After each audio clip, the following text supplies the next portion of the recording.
Hello students, आज हम Hindi grammar में थर्ड चैप्टर शब्द और वाक्य के बारे में पढ़ेंगे और क्वेश्चन आंसर्स राइट करेंगे।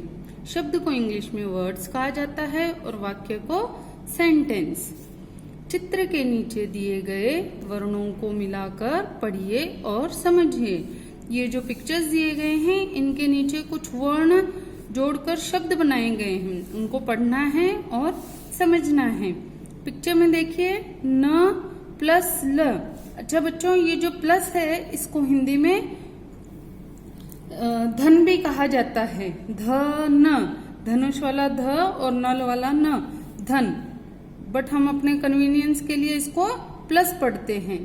तो अगर आपको हिंदी अच्छी तरीके से जाननी है और समझनी है तो उसके लिए आपको इसको धन बोलते हैं ये पता होना चाहिए।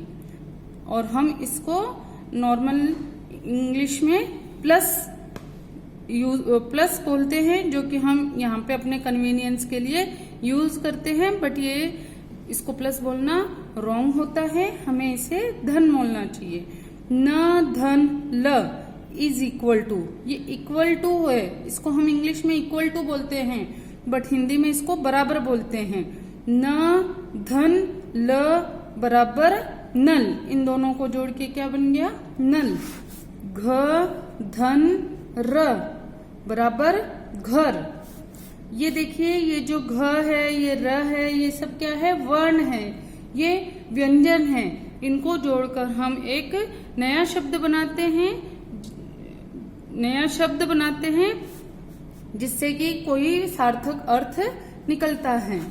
ब धन त धन ख बराबर बतख।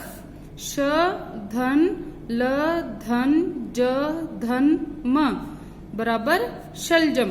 ये जो वर्ण हैं इनको जोड़कर एक शब्द बन जाता है जो कि है शलजम। हा धन थी बराबर हाथी।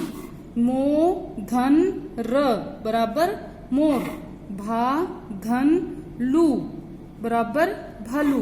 के धन ला बराबर केला। नल, घर, बतख, शलजम, हाथी, मोर, भालू और केला, ये सभी क्या हैं? शब्द है। इन वर्णों को जोड़कर जो शब्द बने हैं उन्हें सबको क्या कहा जाता है? शब्द है। पढ़ते समय इन शब्दों का कुछ न कुछ अर्थ निकलता है। यदि इन वर्णों का क्रम बदल दिया जाए तो इनका कुछ अर्थ नहीं निकलेगा। जैसे कि हम थी पहले लिख दे, हा बाद में लिख दे, थी हा बन जाएगा। थिया का कोई मतलब नहीं होता है। इस प्रकार इन शब्दों का अर्थ हमें बिल्कुल भी समझ में नहीं आएगा। अब थिया का कोई मतलब ही नहीं होता है तो हमें समझ में कैसे आएगा? क्रम बदलकर, देखिए यहाँ पे लिख के उदाहरण के रूप में लिख के दिखाया गया है। क्रम बदलकर, जैसे ल न, र घ, ख त ब, थीहा, रमो, लुभा, लाके आदि। अगर ये उल्टे लिखे हैं तो हमें समझ में नहीं आ रहे। और अब हम उल्टे लिखों को सीधा करेंगे। न ल, घर, बतख, हाथी, मोर, भालू, केला। इन उल्टे लिखों को सीधा करेंगे तो इनका कुछ न कुछ मतलब निकलता है, मगर हम इन सीधे लिखे हुए शब्दों को अगर उल्टा लिखेंगे तो इनका कोई भी क्रम बदल कर लिखेंगे तो इनका कोई भी अर्थ नहीं निकलता है। वर्णों के सार्थक मेल से शब्द बनते हैं। ये जो वर्ण हैं इनके सार्थक, ये जो हा थी, ये जो वर्ण हैं इनके सार्थक मेल से, इनको जोड़ने से जो शब्द बनते हैं, सार्थक मेल यानी उनका कोई ना कोई मतलब निकलता है, उससे क्या बनते हैं? शब्द बनते हैं। दो वर्णों वाले शब्द। अब हम देखेंगे दो वर्णों वाले शब्द। ब धन स बराबर बस। ह धन ल बराबर हल। र धन थ बराबर रथ। फ धन ल बराबर फल। अगर हम ल और फ बोलेंगे लफ, तो इसका कोई भी मतलब नहीं निकलेगा। 3 वर्णों वाले शब्द न, धन, ह, धन, र बराबर नहर, स, धन, ड़, धन, क बराबर सड़क, क, धन, म, धन, ल बराबर कमल, ब, धन, त, धन, न बराबर बटन। 4 वर्णों वाले शब्द ट, धन, म, धन, ट, धन, म बराबर टमटम, अ, धन, द, धन, र, धन, क बराबर अदरक, अ, धन, ज, धन, ग, धन, र बराबर अजगर। वाक्य, ये जो थे ये शब्द थे। अब हम देखेंगे वाक्य कैसे बनते हैं। बच्चों, आपने पढ़ा कि वर्णों के मेल से, सार्थक मेल से शब्द बनते हैं। ठीक उसी प्रकार शब्दों के मेल से वाक्य बनते हैं। जैसे कि हमने देखा कि ये जो वर्ण हैं इनको जोड़कर ये शब्द बनते हैं। अब इन शब्दों को हम जोड़कर क्या बनाएंगे, वाक्य बनाएंगे। जिस तरीके से देखिए यहाँ पे कुछ पिक्चर्स दिए गए हैं, उनके नीचे कुछ शब्दों को जो लिखा गया है, ये पूरे शब्दों को मिलाने के बाद में जो एक लाइन बनेगी उसे हम वाक्य कहते हैं। देखिए, कमल, फल, खा। अब कमल क प्लस म प्लस ल बराबर कमल बन सकता है। फ प्लस धन ल बराबर फल, तो ये एक शब्द बन गया। खा, ख प्लस आ को मिला के खा बनता है, तो कमल, फल, खा, ये एक पूरा वाक्य बन गया है। इससे हमें एक शब्द, एक क्रिया का पता, एक वर्ग कर्म होते हुए पता चल रहा है कि कमल को फल खाने के लिए कहा गया है। इसका एक सार्थक मतलब निकलता है। पलक, बर्तन रख। पलक ने देखिए बर्तन रखे हैं, तो इनमें एक ये जो शब्द हैं इनको जोड़कर क्या बन गया है, एक सार्थक वाक्य बन गया, एक सेंटेंस बन गया है। कमल रथ पर चढ़, ये पूर्ण विराम होता है। शब्द पूरे होने, वाक्य सेंटेंस पूरा होने पे हम जैसे फुल स्टॉप लगाते हैं, वैसे वाक्य पूरा होने पे हम एक पूर्ण विराम लगाते हैं। सड़क पर मत चल, ये इन्होंने इसको कहा है कि आप सड़क पे मत चलो। तो इन देखिए ये शब्दों को जोड़ने के बाद में एक वाक्य बनता है जिसका कुछ न कुछ अर्थ निकलता है।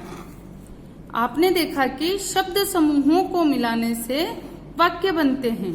जब हम इन्हें पढ़ते हैं तो इनका अर्थ समझ में आ जाता है। अतः शब्दों का सही एवं क्रमिक मेल वाक्य कहलाता है। क्रमिक मेल वाक्य कहलाता है। अगर हम ऐसे लिखेंगे, फल, खा, फल, कमल, रख, पलक, रख, बर्तन, पलक, अगर हम इनका क्रम बदल देंगे तो थोड़े हम कंफ्यूज हो जाएंगे। हमें ये सवाल दिमाग में हमारे आएगा कि ये मैं क्या बोल रहा हूँ और इसका क्या मतलब निकलता है।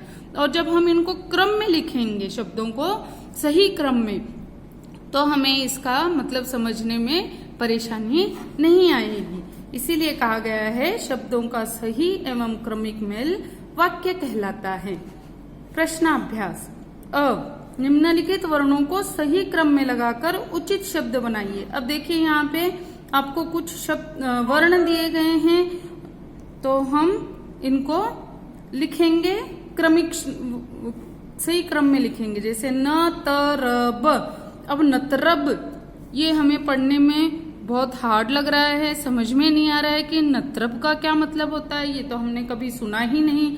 मगर जब हम इनको सही क्रम में लिखेंगे, पहला बर्तन, ब, फिर र, फिर त और फिर न, तो हमें समझ में आ जाएगा कि ये बर्तन लिखा हुआ है। अब देखिए लमक, लमक क्या होता है, ये तो समझ में ही नहीं आया। बट हम इसका सही वर्ण में, सही क्रम में लिखेंगे तो कमल, देखिए कमल बन गया। रटम, रटम समझ में नहीं आ रहा है तो मटर। इनके क्रम अलग अलग दिए गए हैं। हमें इन्हें सही क्रम में लिखना है। ट क ल ह पढ़ने में ही अजीब लग रहा है, जब हम इसको सही क्रम में पढ़ेंगे और लिखेंगे क ट ह ल, देखिए कटहल बन गया। र क द अ द र क, देखिए अदरक बन गया। श ल क कलश, कलश का मतलब निकलता है, शलक का कोई मतलब नहीं निकलता, इसलिए हम इनको सही क्रम में राइट करेंगे। और नेक्स्ट जो एक्सरसाइज पार्ट है हम खुद सॉल्व करेंगे। Okay, thank you. शब्दों को सही क्रम में लगाकर उचित वाक्य बनाइए। फर्स्ट, नाम पलक है मेरा। ये देखिए यहाँ पे इनका क्रम बदल दिया गया है, जिससे उसका कोई मतलब नहीं निकल रहा है। हमें इसे सही क्रम में लिख के एक उचित वाक्य बनाना है। जैसे कि हम लिखेंगे मेरा नाम पलक है। समझ में आया? इसी तरीके से सेकेंड वन, पिता दूध बच्चा है।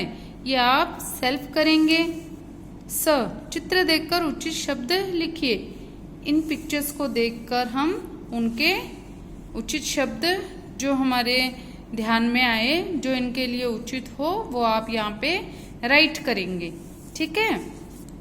द, चित्रों की सहायता से शब्द पूरे कीजिए। यहाँ पे पिक्चर्स दिए गए हैं और कुछ वर्ण लिखे गए हैं और कुछ खाली स्थान छोड़ दिए गए हैं। तो आपको इस पिक्चर को देख के इसको आइडेंटिफाई करना है, पहचानना है पिक्चर्स को देख के, और फिर आपको उनके नेम्स राइट करने हैं, शब्द राइट करने हैं।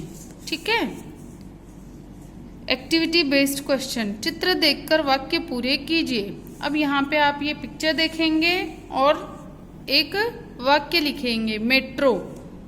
तो मेट्रो में लोग क्या कर रहे हैं? चढ़ रहे हैं। तो यही आपको यहाँ पे लिखना है, मेट्रो में यात्री चढ़ रहे हैं। इसी तरीके से ये आप सारा कंप्लीट करेंगे। सेकंड, चित्र देखकर कुछ वाक्य लिखिए। यहाँ पे आपको एक पिक्चर दिया गया है जिसमें एक मम्मी दिखाई है, उनके साथ में उनका बेटा दिखाया है। वो यहाँ पे कुछ देख रहे हैं। तो आपको देखना है कि आप अगर अपनी मम्मी के साथ जाते और ये सारी चीजें देखते तो आपके दिमाग में क्या क्या ख्याल आते, वही आपको यहाँ पे रिटर्न में राइट करना है। ओके।